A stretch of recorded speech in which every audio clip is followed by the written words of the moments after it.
Mi papá quería que yo y mi hermano recibiéramos educación europea y por eso nos llevó a Bélgica y ahí nos puso en la escuela secundaria. Y ahí yo estaba en la sección grecolatina, que era sumamente exigente para el conocimiento de enseñanza del latín y del griego. Y ahora, después no sé en realidad, de esto hace muchos años, ¿no? Muchos años, fue antes de la guerra. Porque nosotros nos quedamos en Bélgica hasta 3 años, más o menos antes de la guerra. Así que hice toda la instrucción secundaria ahí, y cuando terminé, que fue unos 3 años antes de la guerra, nos volvimos al Perú. Ahí no sé por qué. Leyendo libros sobre la India, me interesé por la India y me acuerdo que el primer libro que leí fueron Las leyes de Manu. Las leyes de Manu las leí, me interesé y entonces decidí aprender sánscrito. Y busqué un profesor en la universidad y me dijeron que había un profesor que se interesaba por el sánscrito. Entonces lo fui a buscar y me dijo que él había estudiado sánscrito hace unos años, pero que ya no estudiaba, pero que reanudaría sus estudios conmigo. Y me dijo que comprara una gramática. Yo fui, compré la gramática esta, la tuve que encargar de Bélgica, de Bruselas a París. Llegó la gramática y me fui con la gramática donde el profesor. Cuando llegué no había nadie. No volví a encontrar al profesor. Desapareció. Entonces me encontraba con mi gramática. Yo era un muchacho de 15 años. Secundaria. Tenía 15 años. Entonces, ¿qué hago con mi gramática? Bueno, empezaré a estudiar solo. Entonces tomé mi gramática y comencé a estudiar solo el sánscrito. Felizmente la gramática era muy buena. Y ahora con esa gramática ocurrió algo, que cuando nos fuimos de Bélgica al Perú, perdí la gramática. Después aquí ya, 80 años después, encontramos en un... Volviendo de Taiwán. Volviendo de Taiwán encontramos... Pasamos por París y se nos ocurrió... ¿Puedo interrumpir? Por favor. Sí, por supuesto. Y se nos ocurrió buscar en los anticuarios, en libreros anticuarios, a ver si la encontrábamos, esa edición que él usó. Y fuimos por todo París, no encontramos nada, dejamos encargado en varios lugares y volvimos a Buenos Aires y acá yo no me conformé, dije no voy a seguir buscando como David por internet y entonces busqué anticuarios y encuentro un anticuario en Holanda, Sí. un holandés y entonces le pregunto si tiene alguna gramática antigua. Escrita a mano. Y entonces él me dice algún detalle que usted me pueda decir. Y yo le dije, si esto le sirve, aunque le parezca raro, estaba editada por Maisonneuve, que es una gran editorial francesa, pero escrita a mano por el autor. Y entonces él me contestó enseguida, es increíble que usted esté buscando esto, yo la tengo, dice, yo la tengo. Bueno, entonces era carísima, la encargamos, llegó, pero había pasado las primeras páginas rápidamente, no había... Y de repente nos fijamos y en la portada, arriba, como hace siempre él con sus libros, decía F. Tola M. 1932. Era la suya. Era la de La misma gramática que se había perdido y que llegó a mi poder de él. de esa forma tan extraña, porque no sé por qué buscamos esa gramática, porque en el Congreso en Taiwán colegas le preguntaron sobre dónde había estudiado y él siempre contesta, para sorpresa de los europeos, y en una gramática. Mi gramática, ahí ingresar poco a poco en el sánscrito, la gramática traía ejercicios en el fondo, eran trozos de texto, de diversos textos, Así con eso me fui arreglando. Después regresamos al Perú, empezó la guerra y eso me causó muchas dificultades porque no tenía comunicación ni con Europa ni con la India, pero felizmente pude conectarme con Estados Unidos y comencé a comprar libros referentes a mi enseñanza, ¿no? A lo que estaba aprendiendo. Y en esa época en que él empezó a comprar libros, no era fácil ni comprar los libros. Y menos en el Perú. Y estudié solo el sánscrito, fui avanzando, tomando más conocimiento del mismo. En el Perú él enseñaba latín y literatura griega. Y la enseñanza en Bélgica fue sumamente exigente y rigurosa. Teníamos 7 u 8 horas de latín por semana y 5 horas de griego por semana. Yo salí del colegio leyendo de corrido el latín y el griego. Mi papá me regaló Tácito y Tucídides el día de cuando cumplí años. O sea, era una enseñanza sumamente rigurosa, exigente, a la cual yo estoy muy agradecido. Trabajábamos toda la semana, el domingo teníamos libre, pero era una exigencia muy severa. Yo agradezco mucho a Bélgica eso, porque bueno, la fuerza me obligó a estudiar. Para el estudio del sánscrito me sirvió mucho el conocimiento del griego y del latín, y después que como estaba allá en Lima, estudiando el idioma griego, el idioma latín, adquirí más práctica y más conocimientos respecto a estos idiomas que me sirvieron mucho para mi avance en el estudio de la Porque los estudios clásicos, como se llaman en Occidente al latín y griego, los estudios helenísticos, los estudios clásicos, tienen normas filológicas muy exigentes, y entonces esa formación que él tuvo le permitió aplicar esas normas y esos métodos en su estudio del sánscrito. Nos casamos en la India, digamos, por decirlo así. Empezamos ahí a vivir juntos y bueno, y había, entonces yo terminaba mi beca, entonces tenía que regresar, y él, había habido un cambio también en el gobierno del Perú, y él estaba como agregado consejero cultural, entonces resolvimos venirnos acá. Y estaba por nacer Eleonora, además, la hija mayor. Entonces nos vinimos, pero allá yo para el CONICET tenía que trabajar un texto budista, que era mi proyecto, y era el Udana.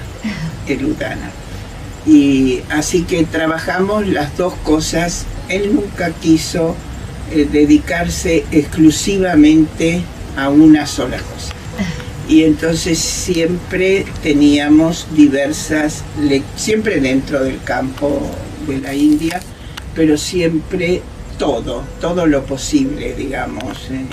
Así como él dijo que comenzó con el Manava-dharma Shastra, su lectura sobre la India, en realidad él me enseñó eso, ¿no? Además de todo lo otro, es tratar de abarcarlo todo, porque dentro de un área limitada, por supuesto, pero tratar de abarcarlo, porque uno no puede estudiar budismo que surge en la India en un ámbito hindú que es completamente diverso. No puede estudiar a fondo el budismo y sus textos si no sabe, ni darle valor a las ideas, si no sabe cuál era el medio que rodeaba a esos textos budistas tan diferente, tan opuesto.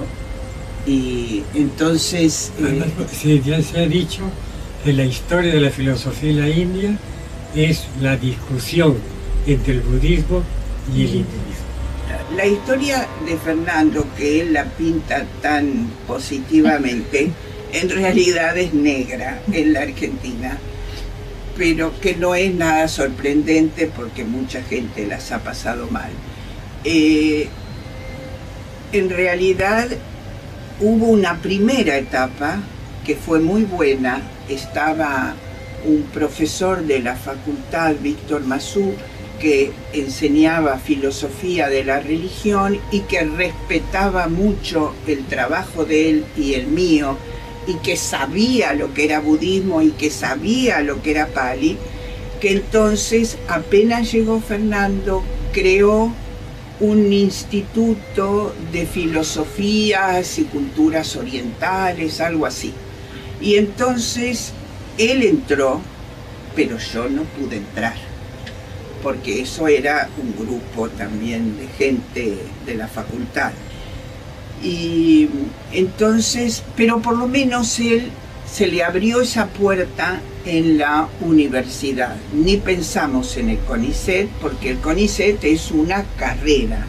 Siempre fue concebido como una carrera. Entonces le ingreso por la universidad, y siempre él había sido profesor en San Marcos. Era algo que para él era confortable, tratar con alumnos, siempre le ha gustado la enseñanza. Entonces empezó, le creó una cátedra de sánscrito y filosofía de la India. Y ahí entonces él fue poniendo todas, en realidad sus clases acompañaban a nuestra investigación. Lo que nosotros estábamos haciendo como investigación, que después publicábamos, eso es lo que él daba como cursos en la facultad. Y estuvo todo bastante bien hasta que hubo, bueno, los sucesivos gobiernos militares. Como él era contratado, cada uno que llegaba lo echaba. Y después lo volvían a reponer, y después venía el otro y lo echaban. Y así hubo varios años muchos años de una inestabilidad enorme. Yo pude ingresar al CONICET. Sí. Me presentaron y yo ingresé. Porque el CONICET lo invitó. Eso es una invitación especial que se puede hacer a una persona consagrada que entonces la invitan por contrato con la categoría máxima. Cuando hubo el gobierno de, ¿cómo se llama? Que me echaron a todos los extranjeros. Claro. Por eso digo, la inestabilidad que había tenido en la facultad, después también le llegó en este país donde nada no es extranjero, es hijo de extranjero, o nieto de extranjero, o bisnieto de extranjero. Él como extranjero no podía tener un cargo, lo consideraban al CONICET administración pública. Entonces no podía tener un cargo en la administración pública sino contratado. Yo creo que fue una cosa buena. Bueno, entonces esa es ahí quería llegar. Ahí quería llegar para incluir en su forma de pensar, que no comparto, pero fue muy maltratado, diría yo. Pero muchas veces muy bien tratado por algunas personas particulares, digamos, por algunas ocasiones particulares. Tuvimos muy buenos amigos, pero no fue tratado como se merecía. Esa es la opinión mía. Nos dio más tiempo, más libertad y más tiempo. Y es cierto. Ya pudimos dedicarnos exclusivamente a la investigación, en la época a la cual Carmen me había inducido. Bueno, entonces ya teníamos tiempo. Por eso, y quedó afuera. Quedó afuera, y entonces ya no estaba en la facultad, no estaba en el CONICET. ¿Dónde estaba? En el aire. Bueno, entonces ahí también intervinieron nuestros amigos del exterior, como los japoneses, los americanos, y por ejemplo, nos invitaron, un año estuvimos afuera. ¿Cómo se llama?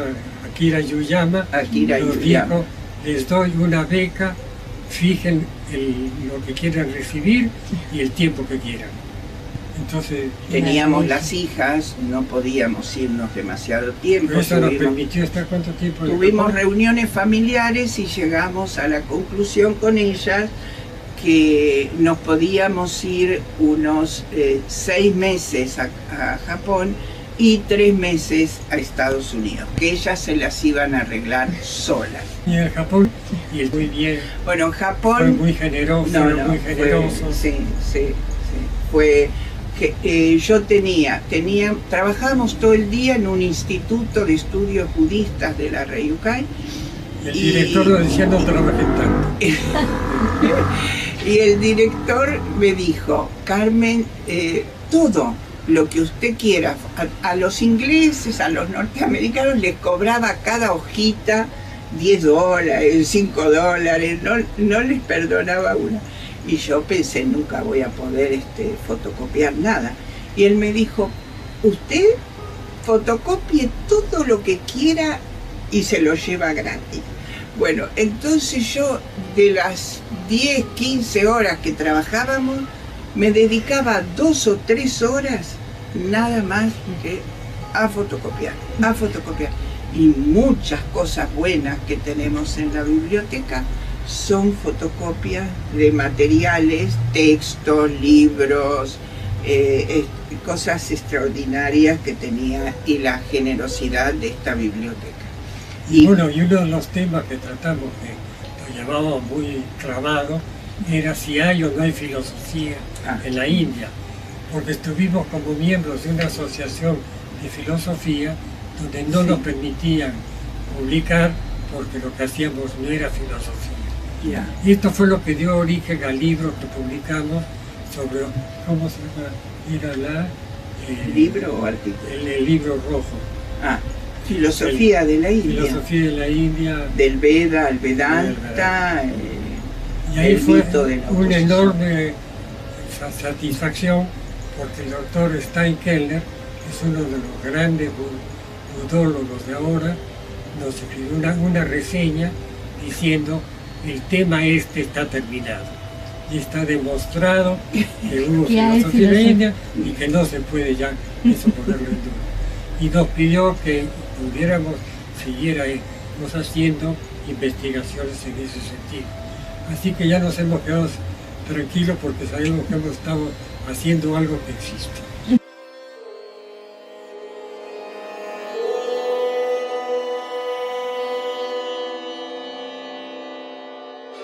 Lo que quería Buda era acceder a la verdadera naturaleza de las cosas. Pero una constante referencia a la ilusión y al daño que hace la ilusión, que lo lleva a uno a algo inexistente, a reemplazar lo que realmente existe. Ver la realidad como realmente es. Claro, lo que yo digo es que eso que realmente es va cambiando, claro. Porque el primer budismo, filosóficamente hablando, el primer budismo es realista. Entonces, ¿qué hay en la realidad? No hay personas, no hay lía, hay un conjunto de elementos que son los skandhas que se agrupan y entonces forman una entidad que es una persona y a la que convencionalmente le ponemos el nombre de hombre. Esto es un hombre. Si tiene sensaciones, si tiene voliciones, si tiene conciencia, si tiene un cuerpo, a eso le pudimos haber puesto X, le pusimos hombre. Mientras que para Nagarjuna y la escuela madhyamika, la misma mente sufre de ese proceso de constructivo que la realidad. Así que no hay una respuesta, es una pregunta muy amplia, muy rica, muy interesante, pero que si uno quiere aplicarla al budismo, si bien el budismo es una unidad y uno lo nota en el mundo, hay una unidad, no todos los budismos son iguales, no todos tienen las mismas concepciones, pero como son muy tolerantes, digamos, todo entra dentro de la gran la gran comunidad que es el budismo, ¿no? Creo que en ese sentido es una cultura única, basada en conocimiento y compasión. ¿Qué es la compasión? Nunca nos gusta definir las palabras, nos gusta más leerlas en el contexto de los mismos textos, pero tiene que ver con muchos elementos que están en la base del budismo, como es la no violencia, que es el primer principio, y hay una expresión en los textos que indica hacia qué lado va no tanto el amor al prójimo, creo que al budismo le parece demasiado eso de pedir amor al prójimo, pero tener compasión, no hacer daño, es algo que uno puede trabajar, no tiene que por qué generar amor por alguien que no conoce. Pero si usted ve al otro, como dicen los textos, si usted ve al otro como si fuera su propio único hijo, ya cuando usted tiene que opinar sobre él, sobre actuar, dictaminar, legislar, y usted lo está viendo al otro como su propio único hijo, la cosa cambia, Parte de la no violencia sería eso. Y la compasión, si uno, y eso a mí del hijo único me encanta, porque, clarísimo. Porque realmente si se tratara de un propio hijo, uno muchas cosas no las diría, no diría expresiones violentas, no tendría otra visión de las cosas, correr un poco. ¿no? Y hay una estrofa del Dhammapada que dice, ¿no? que digamos, si quieres saber con relación al otro y a su compasión por él,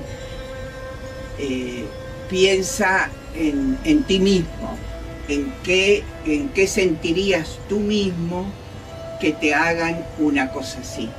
Cuando tú ves que tú sufres por algo, entonces aplícalo al otro, que así como tú, él también sufre igual. Tomar el propio sufrimiento, que es la primera noble verdad y que es la primera constatación de verdad a la que llega Buda, es esa simple pero importante verdad del sufrimiento, un sufrimiento que ya se da por la simple condición humana, porque el humano nace para morir y no es como el animal que no es consciente de eso. Es consciente de eso. Él sabe que nace y que todo lo que nace termina en destrucción. Entonces esa conciencia es el primer gran sufrimiento humano, no tanto el sufrimiento físico, es esa angustia de la caducidad de la existencia. Eso lo vio el Buda hace 26 siglos, 27 siglos, y por eso a Buda lo llamaban el gran médico, porque en realidad partió del sufrimiento humano.